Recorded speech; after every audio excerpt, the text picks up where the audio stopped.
The hidden trap. Why your brain is addicted to being alone and how it's slowly destroying you. If you've been telling yourself that staying alone is protecting you from getting hurt, I need you to stop everything and listen to this. Because what I'm about to tell you might completely change how you see your relationship with isolation, and it could literally save your mental health.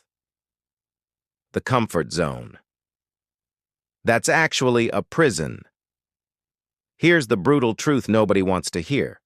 Emotional isolation isn't your safe space, it's your prison, and you're both the guard and the prisoner. Think about it. When was the last time someone hurt you?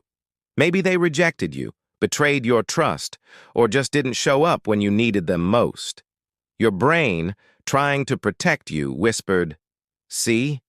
This is why we don't let people in. This is why we stay alone." And in that moment, isolation felt like wisdom. It felt like self-care. It felt like the mature, logical response to a world full of people who will inevitably let you down. But here's what your brain didn't tell you. By choosing isolation, you didn't eliminate pain. You just chose a different flavor of suffering. And this flavor? It's more dangerous than anything another person could ever do to you. The rewiring process. That's happening in your head. Right now.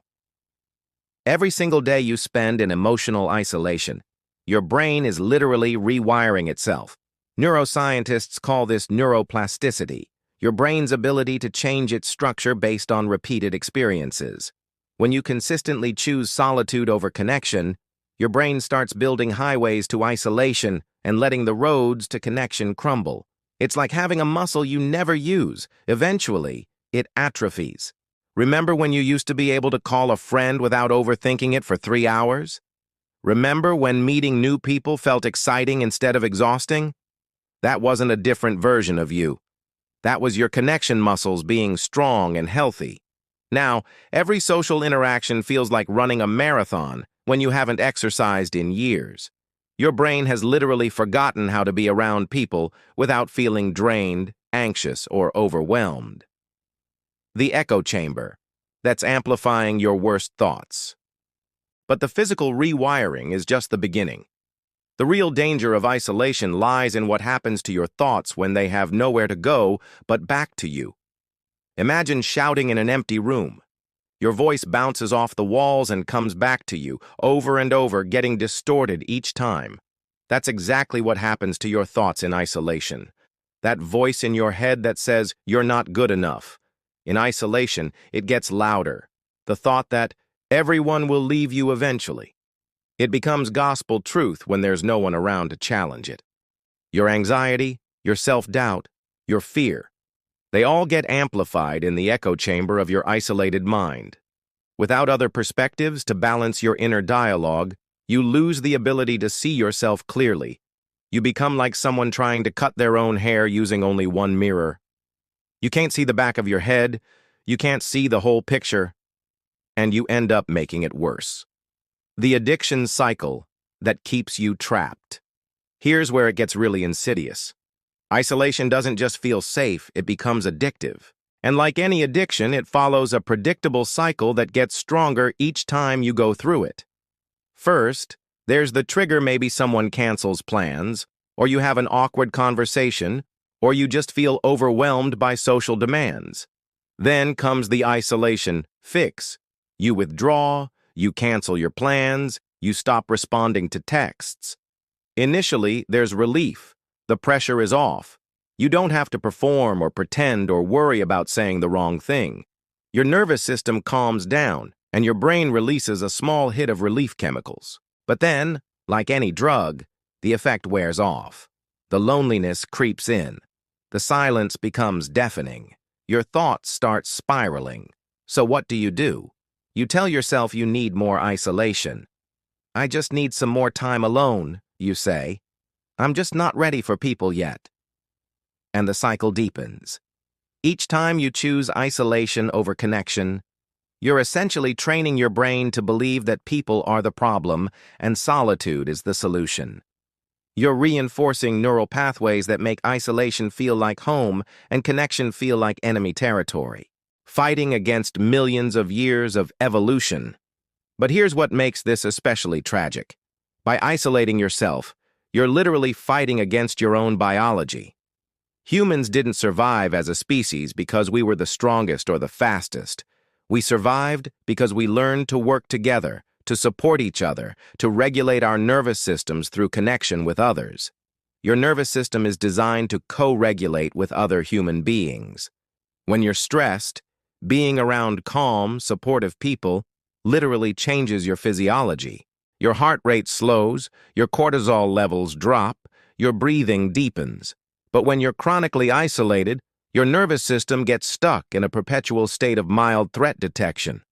Without other people to help regulate your emotions, your stress hormones stay elevated, creating a cascade of changes in your brain chemistry.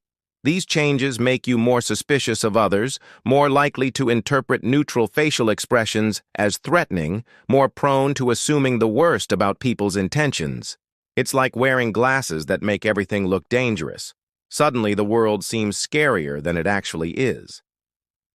The self-destruction, disguised as self-protection. The cruelest part of the isolation trap is that it masquerades as self-care. Our culture has somehow convinced us that protecting our energy means avoiding people entirely, that setting boundaries means building walls so high that no one can reach us. But real self-protection isn't about avoiding all risk. It's about learning to navigate risk skillfully. It's about developing the emotional tools to handle disappointment, rejection, and conflict without shutting down entirely. When you choose isolation as your default response to interpersonal challenges, you're not protecting yourself. You're preventing yourself from developing the very skills you need to create healthy relationships. It's like being afraid of drowning so you never learn to swim. Sure, you'll never drown if you never go in the water, but you'll also never experience the joy, freedom, and life-saving ability that comes with knowing how to swim. The path back to connection. So how do you break free from the isolation trap? How do you rebuild those atrophied connection muscles? The answer isn't to suddenly throw yourself into a crowd of people and hope for the best. That would be like trying to run a marathon after years of being sedentary. You'll just hurt yourself and confirm your belief that connection is too hard. Instead, start small. Think of it as physical therapy for your emotional muscles. Send one text. Make one phone call. Have one brief conversation with a cashier or neighbor. Notice how your brain will try to talk you out of it.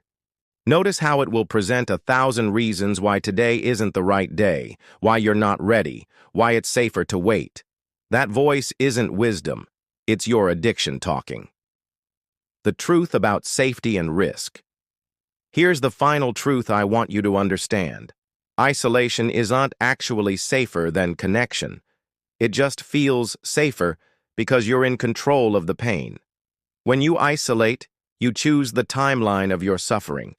You choose how much loneliness to feel and when to feel it. You choose the slow burn over the sudden sting. But connection, messy, unpredictable, sometimes painful connection, offers something isolation never can: the possibility of healing, growth, joy, and genuine safety that comes from being truly known and accepted by another human being. Yes, people will disappoint you. Yes, relationships require risk. But the alternative, a life lived in emotional solitary confinement, isn't protection. It's just a different kind of prison. The scariest thing about isolation isn't the loneliness. It's that it steals your ability to heal through the very thing you need most: other people. Your healing doesn't happen in isolation, it happens in connection. And every day you wait for the perfect time to reconnect is another day your emotional muscles get weaker. The door of your isolation cell is unlocked from the outside, it's locked from the inside, and you're the only one who can open it. The question isn't whether you're ready to risk getting hurt again. The question is, are you ready to stop hurting yourself? If this resonated with you, share it with someone who might need to hear it. Sometimes the first step out of isolation is realizing you're not alone in feeling alone.